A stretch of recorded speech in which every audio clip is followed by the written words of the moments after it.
Hello guys, welcome to my YouTube channel. आज की जो हमारी वीडियो है इसके अंदर हम डिस्कस करेंगे कि यूके की माशी सूरत हाल इस वक्त कैसी है और यहाँ का जो ऑफिस ऑफ नेशनल स्टैटिस्टिक है उसके मुताबिक यूके में इन्फ्लेशन रेट इस वक्त क्या है। जो उन्होंने लेटेस्ट अपनी जो इन्फॉर्मेशन अपनी वेबसाइट पर पब्लिश की है उसके मुताबिक यूके में जो इन्फ्लेशन इस वक्त 10.4% है और जो पिछले साल थी इन्फ्लेशन वो 10.1% थी। तो इससे आप अंदाज़ा कर सकते हैं तकरीबन जो है वो 4 पॉइंट इंक्रीज़ है यूके में ओवरऑल इन्फ्लेशन के हवाले से। और यहाँ पे जो ब्रेड, सीरियल और चॉकलेट्स वगैरह हैं वो यूके में 45 साल की हिस्ट्री में सबसे ज़्यादा हाई प्राइस है उसकी। उसकी वजह यह है कि डिमांड एंड सप्लाई का चक्कर है कि डिमांड बहुत ज़्यादा है और सप्लाई बहुत कम है, जिसकी वजह से इस वक्त यूके में जो है इन्फ्लेशन बड़ी हाई रेट चल रही है। इन्फ्लेशन रेट कैसे काउंट करते हैं आप? फॉर सेक ऑफ आर्गूमेंट, अगर दूध की बोतल जो थी वो 1 पाउंड की थी, अगर वो बढ़ के 1.05 की होगी, इसका मतलब यह है कि उसमें 5% इंक्रीज हुआ है उसकी प्राइस के अंदर, मतलब 5% महंगाई हुई है। जो आपको सिंपल वर्ड्स में आपको क्लियर कर दें तो उसकी जो एक और वजह ये भी है कि जो यहाँ का ऑफिस ऑफ नेशनल स्टैटिस्टिक है उसने ये भी चीज़ें जो है वो डिस्कस की हैं कि इन चीज़ों की महंगाई की सबसे बड़ी वजह क्या है। सबसे जो बड़ी वजह वो तो है एनर्जी कॉस्ट, जो कि गैस, इलेक्ट्रिसिटी के बिल्स हैं, और उनकी डिमांड बहुत ज़्यादा बढ़ गई है और सप्लाई बहुत कम हो गई है। सबसे बड़ी वजह उसकी जो है वो यूक्रेन की वार है।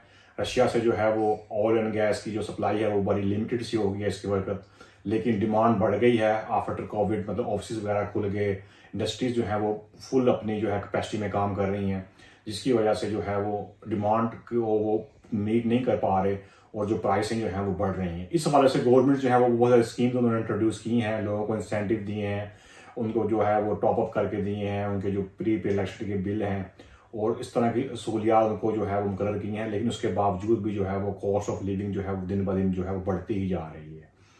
तो इसी हवाले से जो है वो एक जो और इसमें मेजर फैक्टर है वो है इंटरेस्ट रेट।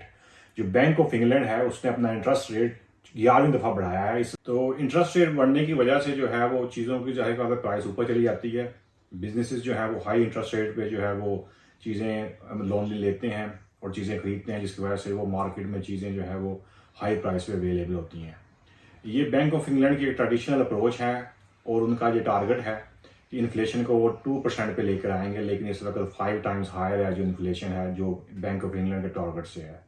तो उनका जो प्लान ये है कि भी इंटरेस्ट रेट हाई करेंगे। इंटरेस्ट रेट हाई करने से चीज़ें सारी बातें महंगी होंगी और लोगों के पास नए पैसे अवेलेबल नहीं होंगे, उससे जो है वो चीज़ों की डिमांड कम होगी। डिमांड कम होने से वो चीज़ें खुद ब खुद ही सस्ती हो जाएंगी। और उसका एक और नुकसान है कि बिजनेसेस जो हैं वो जाहिर बात है कि वो लोन्स वगैरह नहीं लेंगे हाई इंटरेस्ट रेट की वजह से, तो मार्केट के अंदर जो जॉब्स हैं वो भी कम हो जाएंगे। तो इसके दो तरह के इफेक्ट होते हैं।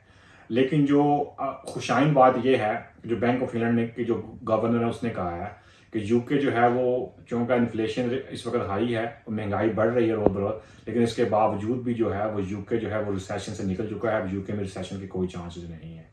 और जहाँ की जो एनर्जी प्राइसेस हैं वो जुलाई के बाद जो है वो 2100 पे आ जाएंगी, मतलब पर हाउस होल्ड, जो कि प्रीवियसली उनका एस्टिमेट है 2500 और 3000। और उसके अलावा जो इन्फ्लेशन है बाय द एंड ऑफ 2023 जो है वो 2.9% तक चली जाएगी। तो by the end of this year good chances हैं इकॉनमी की रिकवरी के और जॉब्स के हवाले से भी जो सिचुएशन है वो बेहतर हो सकती है। और मैं आपको एक और चीज़ बता दूं, ओवरऑल जो जॉब की क्या सूरत हाल है इस वक्त, जो यूके में जॉब्स अवेलेबल हैं वो अराउंड अबाउट 1.3 मिलियन जॉब्स, मतलब 13 लाख जॉब्स अवेलेबल हैं, जो कि पिछले साल के मुकाबले में, पिछले क्वार्टर्स के मुकाबले में तकरीबन 54,000 कम जॉब हैं।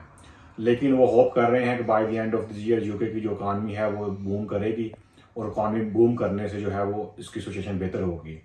इसके अलावा जो यूके के साथ जो दूसरे इसके हमसाया मुल्क हैं, जिस तरह यूरोपियन मुल्क हैं, वहाँ पे जो इन्फ्लेशन है वो तकरीबन अराउंड अबाउट 6% है और जो अमेरिका के अंदर अराउंड 5% है। तो यूके में इस पर जो इन्फ्लेशन है वो सबसे ज़्यादा है जो कि यूके का मुल्क है, और सबसे ज़्यादा इफेक्ट जो है वो यूके हुआ है इस कोविड के क्राइसिस की वजह से। तो उम्मीद है आपको हमारी ये वीडियो पसंद आए होगी। यूके में महंगाई के हवाले से, मुआशी सूरत हाल के हवाले से अगर आपके जहन में कोई भी क्वेश्चन हो तो कमेंट सेक्शन में ज़रूर करिएगा। I would be more than happy to help you. Thank you very much.